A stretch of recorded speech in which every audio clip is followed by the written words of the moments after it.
Então, uma boa noite novamente.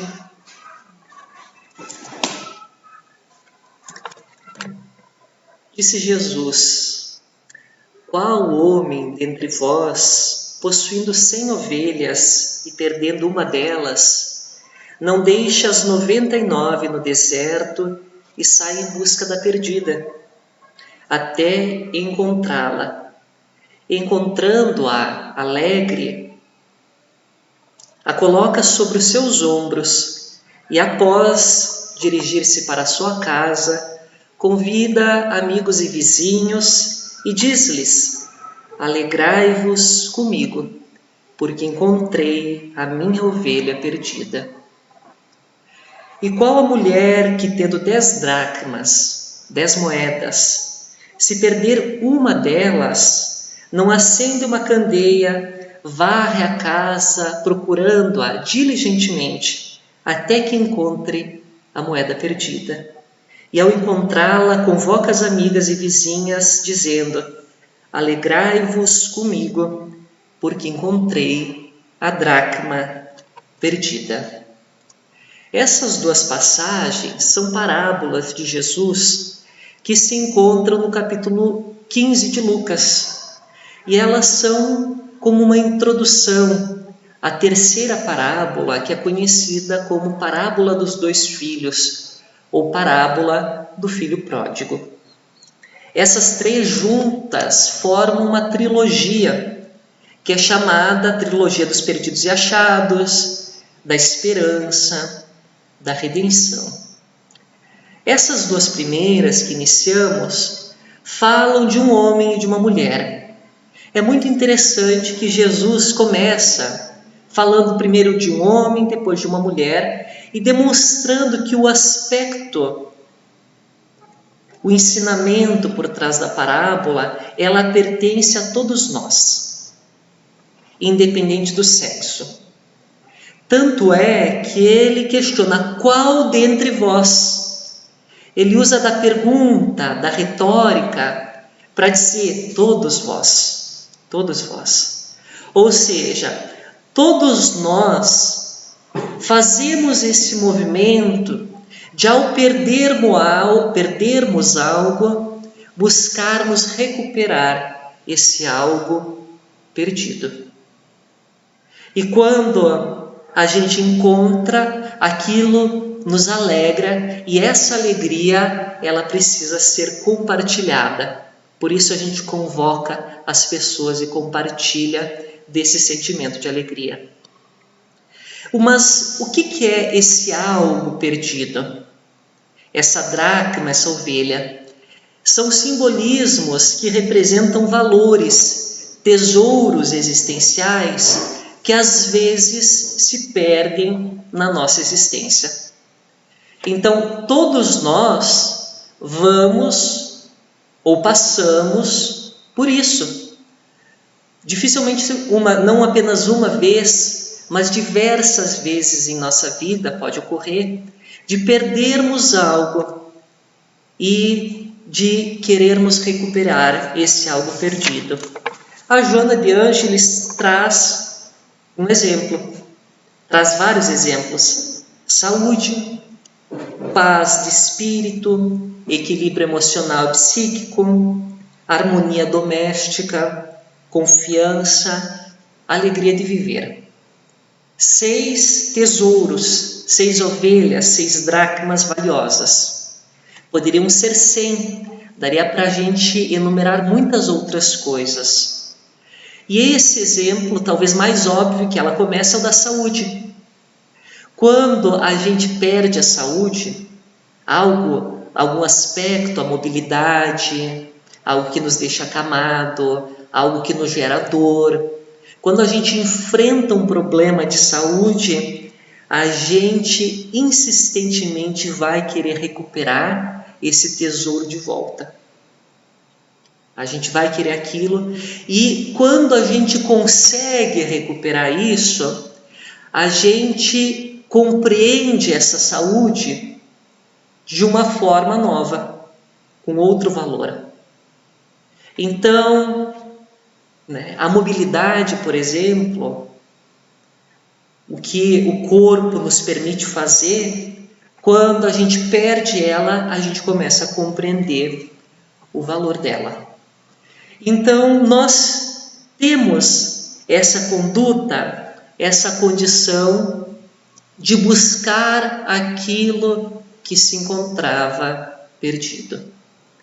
Mas é interessante que um outro sentido é de que a gente pode se considerar nós mesmos como essa ovelha ou como essa dracma perdida. E a pergunta que faço é se nós não estamos nos sentindo perdidos ou se muitas vezes não nos sentimos perdidos diante da vida. Essa sensação de que a gente precisa se reencontrar. E, na verdade, uma coisa está ligada com a outra. Por quê? Porque como a gente perdeu, e isso parece uma realidade no mundo hoje, a gente perdeu várias coisas que nos sustentam. A gente não tem mais harmonia em casa, a gente não tem mais paz, a gente não tem mais tranquilidade, a gente não tem sossego.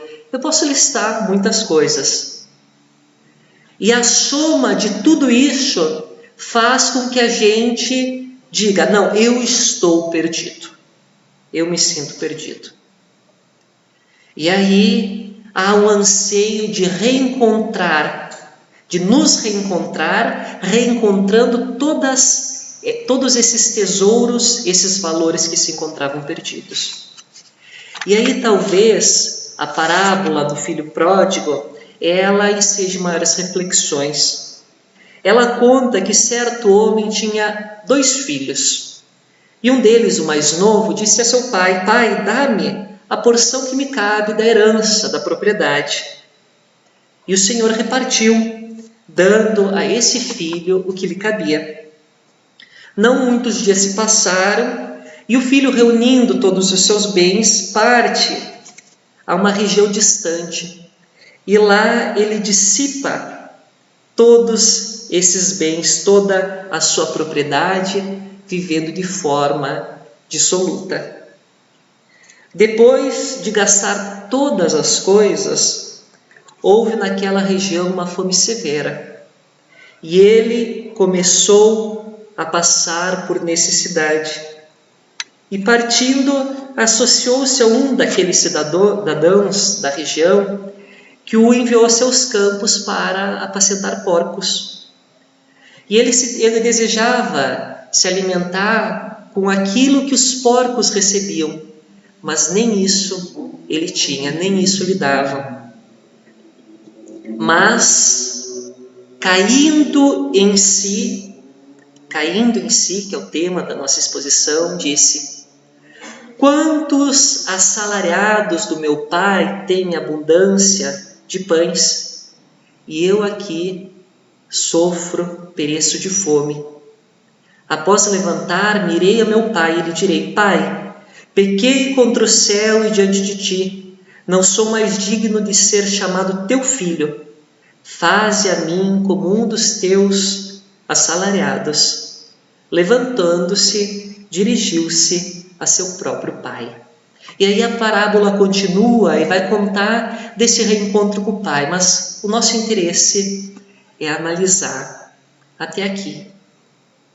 Então, esse filho, quando ele padece de fome, quando ele se vê numa condição pior do que os porcos daquela região, ele dá-se conta de valores, de recursos, de condições que antes ele não compreendia, que estavam lá onde o seu pai se encontrava.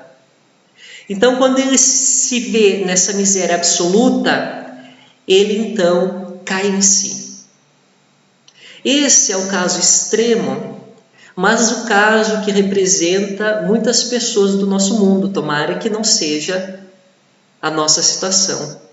Quando o indivíduo, e tem indivíduos que precisam passar por isso, perdem tudo,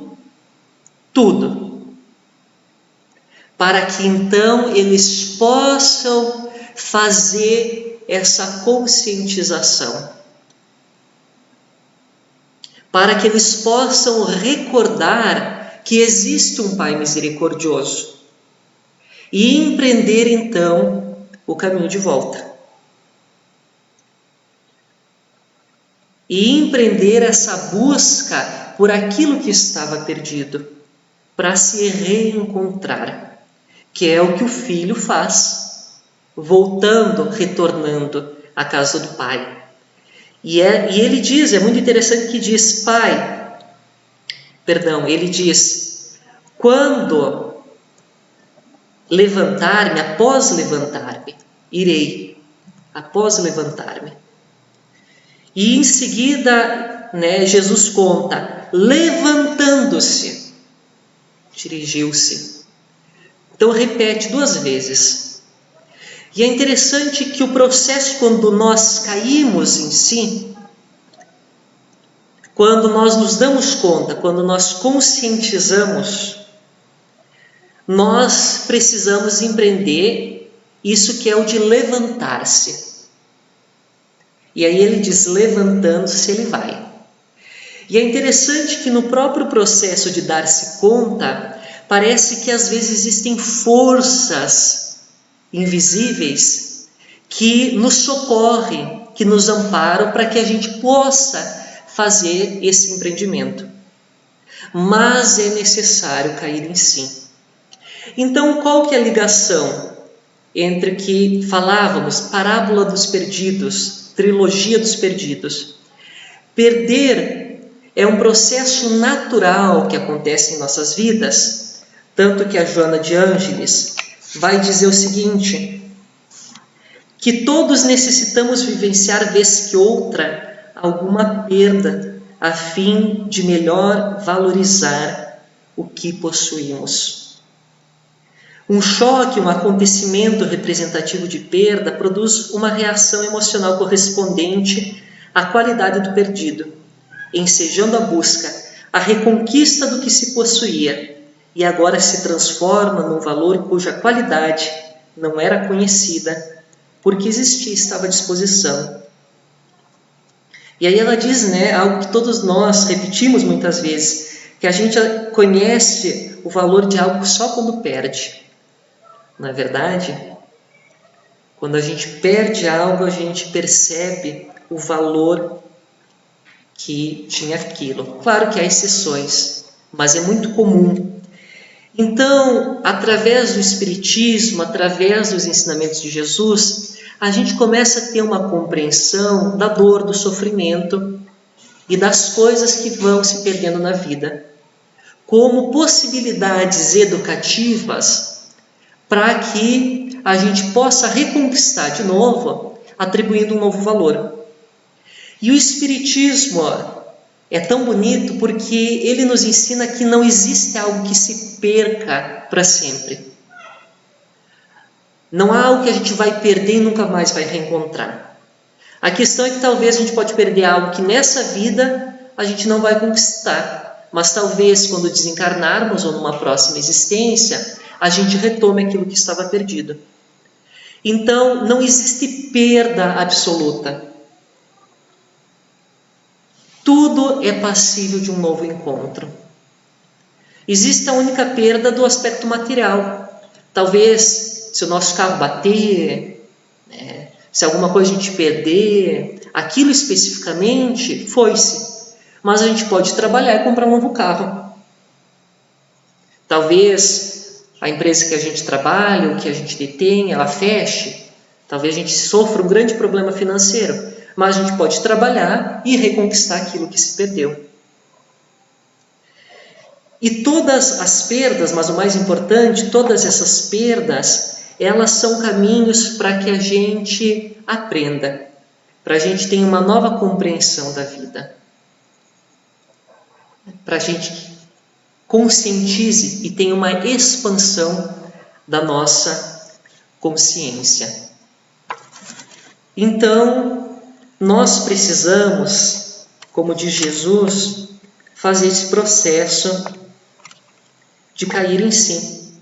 E Joana diz, cair em si, portanto, é uma forma de conversão, de voltar-se para algo novo ou redescobrir o valor do que possuía e desperdiçou. Então, cada um de nós está num processo, está num caminho. Todos nós podemos ser representados pelas parábolas, especialmente do filho pródigo.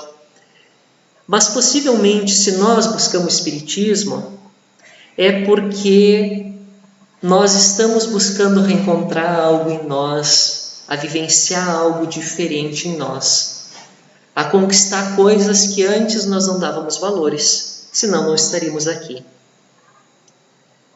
Mas nós temos uma proposta nessa metade para o final da palestra, que é uma conquista específica. A gente pode ter várias, cada um de nós talvez estejamos aqui buscando algo especialmente, paz, tranquilidade, harmonia, ótimo. Mas a nossa proposta é que a gente reconquiste a humanidade que existe dentro de nós. O aspecto humano. Essa é uma proposta. Por quê? Porque nos parece que nós estamos carentes de humanidade, do que é ser humano. Tem uma história sobre Karl Marx, quando ele foi entrevistado por sua filha Laura. Essas entrevistas que talvez ainda hoje os jovens fazem, de ir pedindo coisas.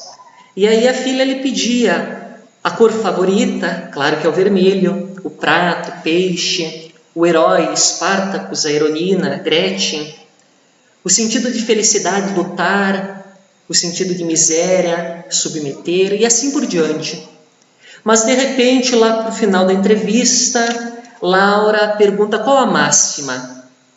E, sem titubear, Karl Marx vai dizer uma frase pertencente a Terêncio, um grego do século II a.C., que dizia: nada do que é humano me é estranho. E Mário Sérgio Cortella, num dos seus textos, vai falar sobre esse aspecto de que nós estamos perdendo as perspectivas de construção de uma convivência humana e irmanada. É o tempo do individualismo, cada um por si e Deus por todos, cada macaco no seu galho, e entre outras expressões. Mas estamos esquecendo do oposto, do aspecto humano, um por todos e todos por um. E o Mário Sérgio Cortella, ele vai fazer algumas provocações no sentido interessante da palavra, de nos provocar a pensar. Ele vai dizer, por exemplo, que nós, de modo geral, não nos importamos em acariciar o dorso suado de um cavalo, ou de passar por uma estrebaria, por um curral. Muitos de nós dizemos que até apreciamos esses odores do mato, do curral. Porém, o suor humano nos é desagradável. Os fluidos exalados de um banheiro costumam ser repugnantes. Tanto que até hoje, limpar banheiro, às vezes é sinal de castigo. Há quem diga que não faz mais isso, que contrata alguém que já passou dessa fase, então não limpa mais banheiro. E se a gente assistir alguns filmes na guerra, por exemplo, os prisioneiros eram mandados limpar banheiro. Então, isso é sinal de castigo, limpar banheiro. Outro exemplo, a gente caminha pelas ruas e a gente desvia tranquilamente das fezes caninas ou felinas. Entretanto, fezes humanas são sinal de asco, repugnância, distanciamento. É uma provocação. Não quer dizer que um é certo, outro é errado. É para pensar. Por que é diferente? Só que o mais interessante é como ele acaba.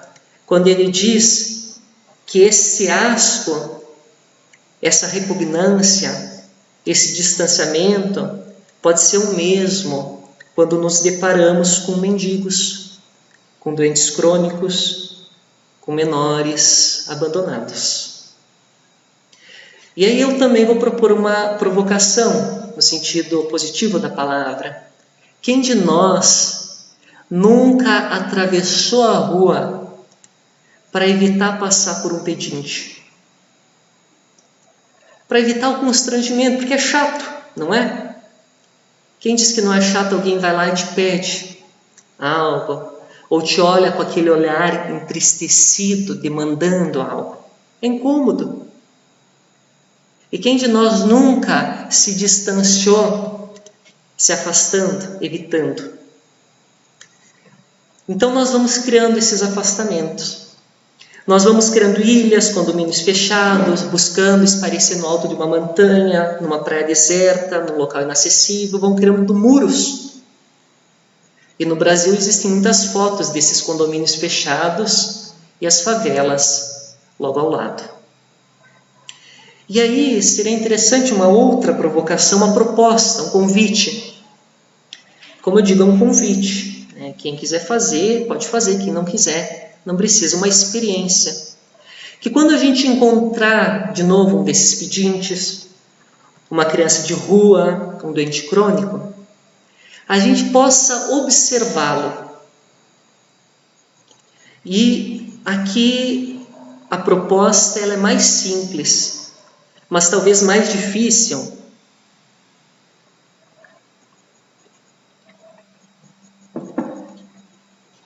Do que outras que às vezes são trazidas. E não é de ser caridoso, não é de ir lá dar dinheiro, não é de abraçar, não é de fazer nada.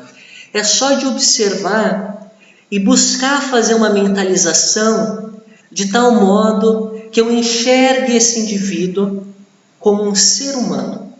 Apenas isso. Apenas que eu veja ele como humano. E que eu enxergue ele como meu irmão, no sentido de que nós dois temos a mesma filiação, ou seja, o nosso Pai é o mesmo, é Deus. Nós dois somos herdeiros do universo, pois somos filhos de Deus. Então que eu possa mentalizar e observar e sentir especialmente aquele indivíduo como um ser humano tanto quanto eu. Essa é a experiência. Simples, e passar adiante e seguir minha vida. Porque um dos grandes problemas que a gente traz é que às vezes a gente tem uma visão unilateral da vida, das coisas, das situações. Às vezes a gente fica numa postura de pieguismo, de sentimentalismo, do coitadismo, coitado. E aquilo nos corrói. Ok, não estamos julgando se é certo ou se é errado. Hoje a gente passa distante, ou aquilo nos incomoda, nos gera raiva, incômodo.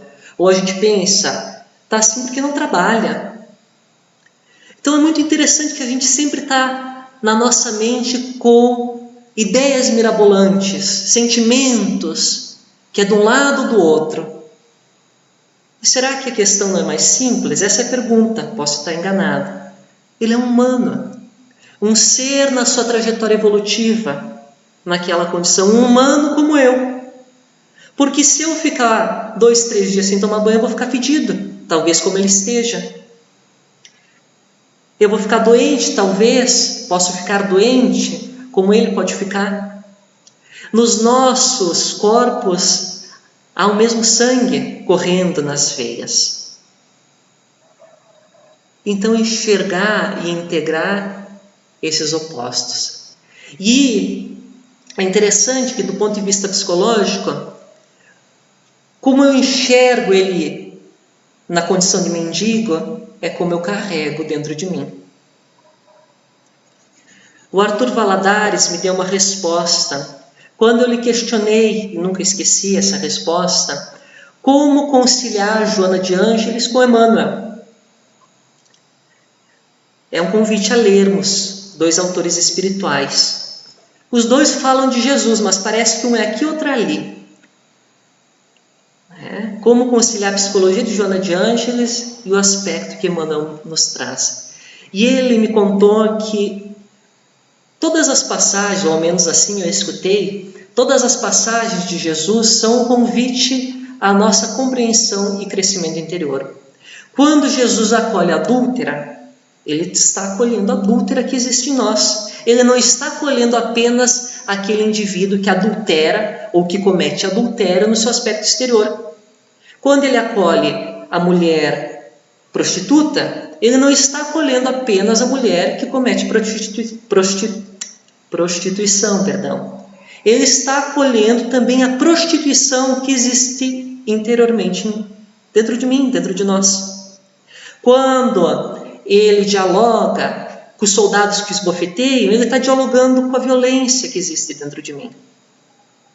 Então, todos esses personagens do Evangelho, de algum modo, mais ou menos, existem dentro de mim.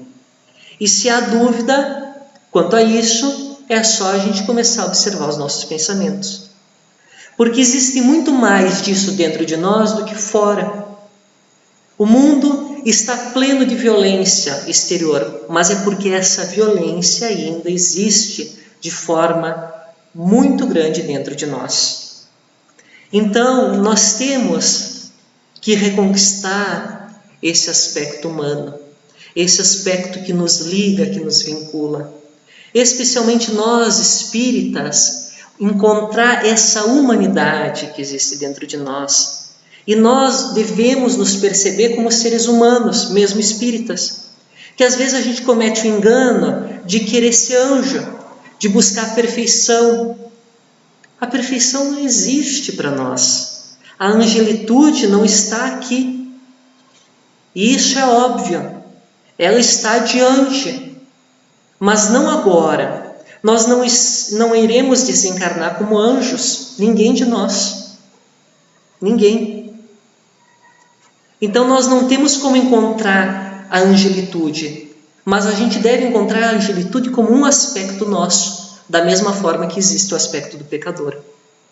Então o que a gente deve encontrar? A gente deve encontrar o ser total, integral e pleno. Essa é a proposta. É a gente conseguir integrar os opostos que existem na vida. É conseguir compreender que a vida não é isto ou aquilo. A vida é isto e aquilo. A vida é a angelitude, mas ao mesmo lado existe o pecador. É tudo e é nada. É riqueza e é pobreza. Então nós trazemos esses opostos dentro de nós e o caminho é conseguir integrar, compreendê-los, juntá-los, unificá-los e estarmos conscientes. E um exemplo disso é que às vezes a gente pode dizer que espírita não perde a serenidade. Espírita não se impacienta. Espírita não fica com raiva. E aí a gente tem que dar risada, porque se a gente olhar para nós mesmos e se nos dissermos espírita, a gente deve ter passado por um desses sentimentos possivelmente essa semana. Então a gente perde a serenidade. A gente fica com raiva às vezes. A gente fica triste, depressivo, alegre, feio. A gente passa por tudo que todo e qualquer ser humano passa. Porque nós somos seres humanos como católico, como evangélico, como ateu. O que nós podemos ser mais? Nós podemos ser mais conscientes de nós mesmos. É isso que estamos falando. Por quê? Porque quando a gente está com raiva, a gente está consciente daquilo e a gente está sob domínio, está dominando esse aspecto nosso. Então a gente vai buscar uma postura saudável e conciliatória. Estou com raiva, ok, mas estou consciente. Essa pode ser a diferença. Perdi a minha serenidade, perdi a minha calma, mas estou consciente desse estado emocional, porque a vida é altos e baixos. E aí eu vou buscar a postura saudável e conciliatória. Quando a gente conquistar essa consciência, aí a gente pode pensar em dar o próximo passo. Mas a pergunta é, será que a gente já tem uma consciência de tal forma ampla que a gente consegue se aperceber dos nossos estados emocionais quando eles surgem? Já temos aí um desafio. Então, quando a gente busca encontrar essa humanidade, quando a gente faz esse exercício com o mendigo, a gente está buscando fazer esse processo de conscientização, de cair em si e de reencontrar algo em nós que estava perdido. Mesmo quando a gente pensa em grandes símbolos da humanidade, a gente vai lembrar, ou a gente pode lembrar, que eles foram homens, mulheres como nós. Simão era o nome daquele que viria a se chamar Pedro, epiteto, apelido dado por Jesus. Ele não tinha o nome de Pedro. Jesus que lhe deu, porque significa rocha, Cefas, rocha. Saulo se tornou Paulo, que significa pequeno. Então todos passam pelo processo de transformação. Às vezes a gente esquece que Buda, que significa o desperto, o iluminado, antes disso foi o príncipe Siddhartha Gautama. Esquecemos que Mahatma Gandhi, Mahatma, que significa em sânscrito, de grande alma, venerável, antes disso havia sido Mohandas Karamchand. Esquecemos também de um personagem que se chama Giovanni di Pietro di Bernardone, que é mais conhecido depois de sua transformação como Francisco, ou o pobrezinho de Assis. Então que busquemos reconquistar essa nossa humanidade. E para exemplificar bem isso, encerrarmos, nós temos a história do Jorge. É uma história real que acontecia no grupo espírita da prece, um indivíduo chamado Jorge que ficou conhecido. O grupo espírita da prece que acontecia em Uberaba e que muitas vezes se estendia até a calada da noite, até a madrugada. E as pessoas formavam filas para dar um último abraço, uma despedida rápida, breve, às vezes um aceno ao nosso querido Chico Xavier. E um desses indivíduos, Jorge, ele chegava e lá se encontrava muitas vezes. Diversos dias lá ele ia e lá aguardava pela mesma despedida. Ele vinha com aqueles passos cansados, andar trôpego, a fisionomia batida. Mas o seu olhar, ele se tornava cada vez mais brilhante à medida que ele ia se aproximando do Chico. Às vezes lágrimas serenas, mas copiosas, lhe surgiam à face.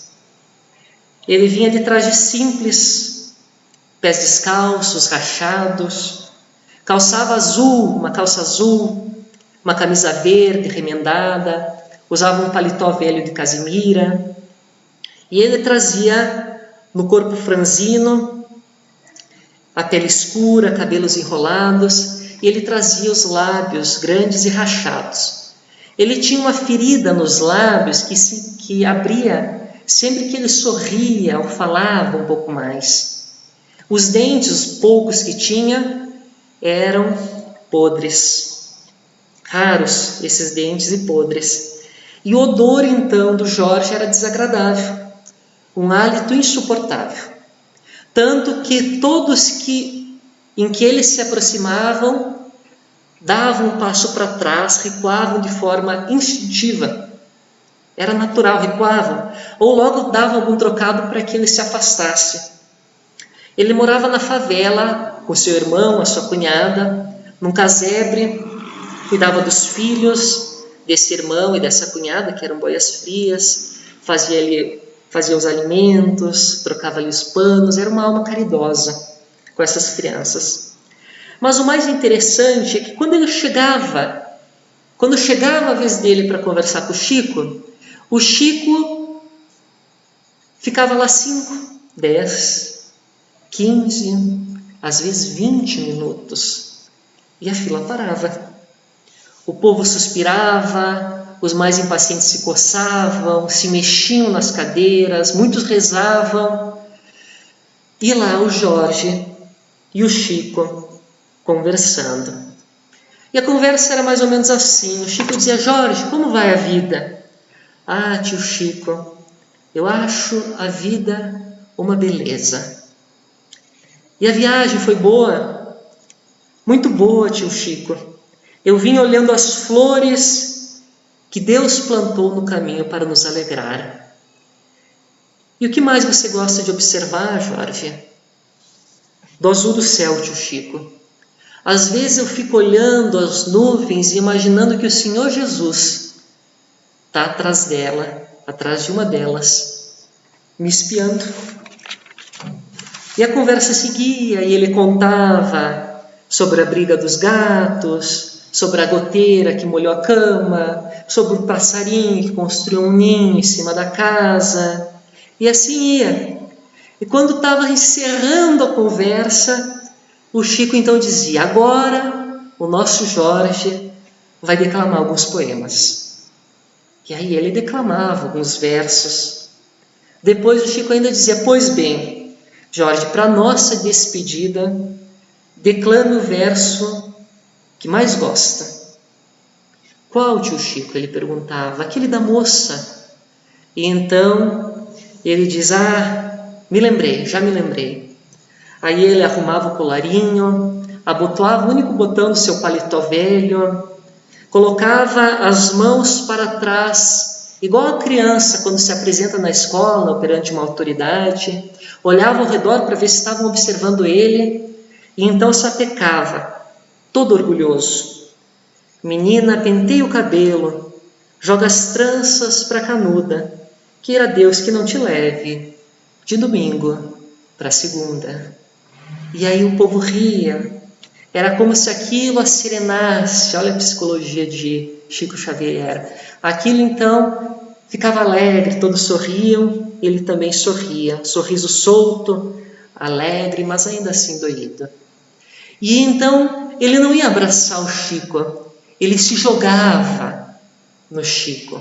Beijava a mão do Chico Xavier e o Chico Xavier retribuía, como sempre retribuiu a todos que lhe beijavam a mão. Há uma explicação para isso, mas nosso tempo é escasso. Aí o Jorge beijava a face do Chico e o Chico lhe beijava a face. Beijava os dois lados da face do Chico. E ficavam duas pequenas manchas de sangue por causa daquele lábio que se abria e sangrava. Era conhecido como o beijo do Jorge. E de todas as vezes que Jorge passou, duas coisas ficaram claras. Nunca escutaram uma reclamação dele. E nunca viram o Chico recuar uma única vez. Nunca.